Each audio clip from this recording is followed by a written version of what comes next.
A lot going on this Bitcoin chart, a lot for all crypto holders. That's what this signifies, this zoomed out monthly chart, which, by the way, even if there's downside in the short term that we'll evaluate in this video, I think it's a beautiful chart. The weekly chart may be a little bit more telling in terms of where we are in the cycles and what we're getting ready for, in particular, the next Bitcoin halving. So I'm going to talk about targets in this video. I want to talk about why, crypto, I think there's a general sentiment is a little bit in trouble in the short term, potentially for some downside. I want to talk about that, but I also want to discuss what could save crypto from that downside and what could actually cause crypto to go in the other direction, that is to say up.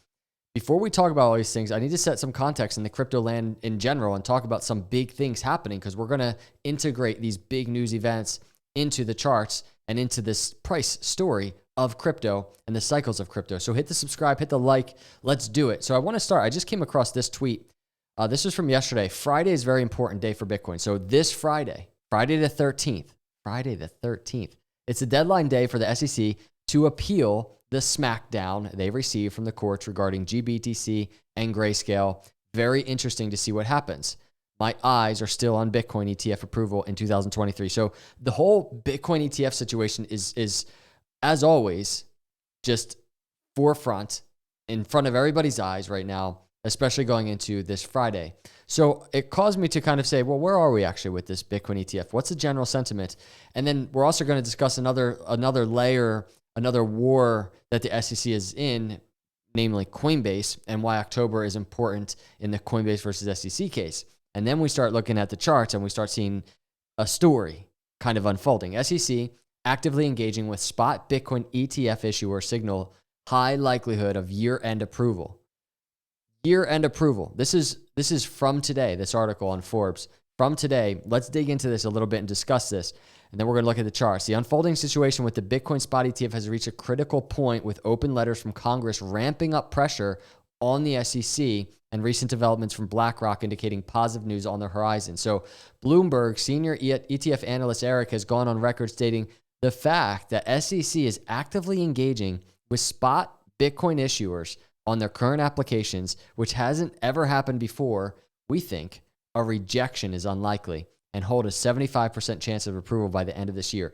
So rejection unlikely, which I think it really does seem to be the case. And let me know in the comments what you think, everybody. But although maybe rejection is unlikely, I'll tell you what, SEC, if they're good at anything, it's just stalling. It's kind of just twiddling their thumbs throughout all these pretty critical processes.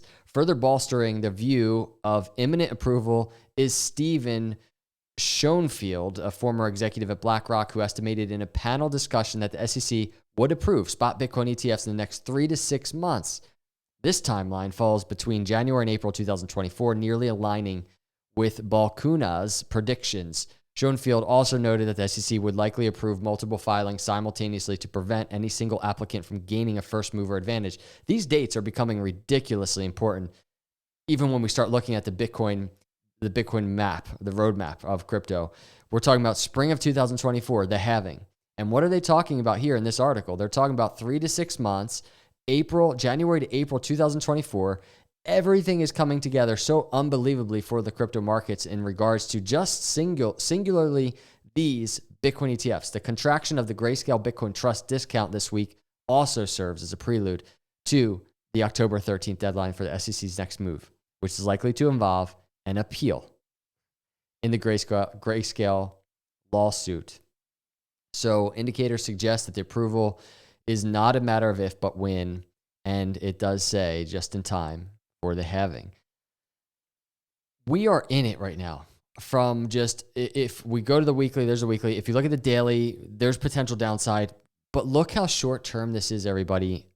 We've been tracking this entire move for a very long time now, actually. This is a big setup, this rising wedge. Target to the downside, lower 20,000s. It's in play. But we just looked at some insanely bullish context in regards to the ETFs going into next year, going into the spring of next year. And that's all the way over here on this chart, the spring of next year.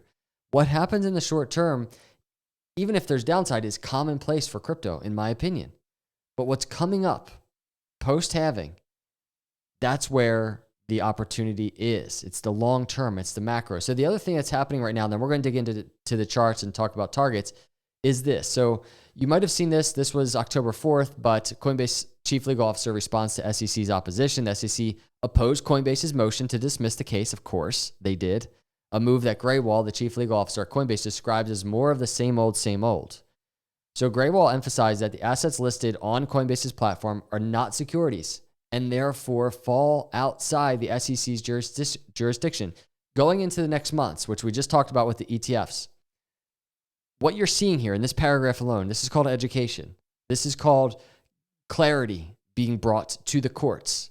And I think Coinbase is on the right side of the law here. I think SEC is on the wrong side of the law. Clarity is important, especially when it comes to education for the courts in terms of crypto. Not everybody in the world is familiar with everything that's going on with crypto. He cited recent court decisions that have clarified this point, stating court decisions over the past several months have made that plain. So Coinbase, and here's where October comes into play, Coinbase is set to file its reply to the SEC's opposition on October 24th. So this month.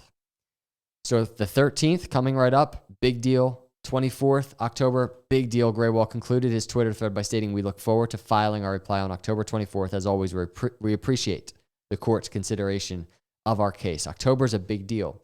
What comes out of these dates is, and how does it affect crypto sentiment? I know at the end of the day, we've been getting big news, actually positive news, and really maybe short term pumps the price, but price falls anyway. So let's start talking about the analysis of it all. If something really, really big happens with one of those two things or both, it could truly pump price, but we do have to kind of respect the charts, respect the setup. So this is what I want to discuss. When we're looking at Bitcoin right now on this daily chart, the convergence of these three moving averages that you see here, I noticed something. That is to say, the 200 in red, the 20, and the 50, they are very, very close together. The last time they were this close together was and it wasn't even this close, but it was all the way back here. As we're entering the bear market, it was a lower high in the newly formed bear market, and it was right here, the 200 close together, the 200 above the 20 and the 50. So you see the 20 crossing above the 50, and then you see this resistance at the 200 is in red, but resistance at the 200. What are we seeing right now? Almost an exact setup, but even just in a tighter type of environment. Resistance at the 200, the 20 just crossed above the 50, and Bitcoin is just at that resistance right now. So we know what happened last time, and that is to say Bitcoin absolutely fell, right, off of that resistance and really entered the true bear market. Now, I don't think we're in an environment like that. Bitcoin's going to fall that hard. Crypto's going to fall that hard. But we are in this environment where we're in this setup, this multi-month setup going into 2022, the November 2022, this rising wedge. And it's taken some time. We broke into the downside in August, sideways. If there's going to be resistance in a fall, we continue to respect this target in the lower 20,000s. It's a higher low from the swing low. I talk about it a lot. This Fibonacci, in my view, on the macro, it's not a concern. We go to that monthly chart, and even if Bitcoin and crypto's falling, just look at this chart, $20,000 right here. It's a higher low on the macro. That's not a big deal. That's a monthly chart that we see there. But what I want to point out is this. If we look at this daily chart right here, we're talking about potential downside. What I want to note is if we look at the S&P 500, and I think it's important to watch other markets, in this case, traditional markets, check out what S&P 500 is doing. We're getting potential resistance here at this 20-week moving average, a lower high on S&P 500. The same exact thing happened back here, and this was in the end of March 2022, where it's seeing this resistance right at that green line, the 20-day moving average, and then it's falling. That's interesting in this regard because if we go back to that Bitcoin chart, this very similar move of the convergence of these moving averages where Bitcoin fell, that was actually the end of March 2022. So Bitcoin is not only having just a very similar consolidation that it had back here all the way in March, April 2022 from a technical analysis perspective, but the S&P 500 is actually doing something quite similar on its own weekly chart. And so I think we can use this as a guide to say, can the S&P 500 see a breakout and break above the 200-week moving average, or is there actually going to be resistance here on the short term? this could be a huge case for Bitcoin to actually truly fall to that target of the lower 20,000s, for crypto to fall. And altcoins have their own targets, even more volatile than Bitcoin. This could be that last little pop in terms of Bitcoin dominance. And I'm going to do a whole video on Bitcoin dominance in this scenario, a separate video, because I think we're going to see the end of Bitcoin dominance soon. But this could be that last phase of Bitcoin dominance. And that is to say, crypto starts falling. And one last thing I wanted to point out is this. This is the thing that might save this all from happening. It is this chart. This is the US dollar currency index. Check out what's happening on the weekly.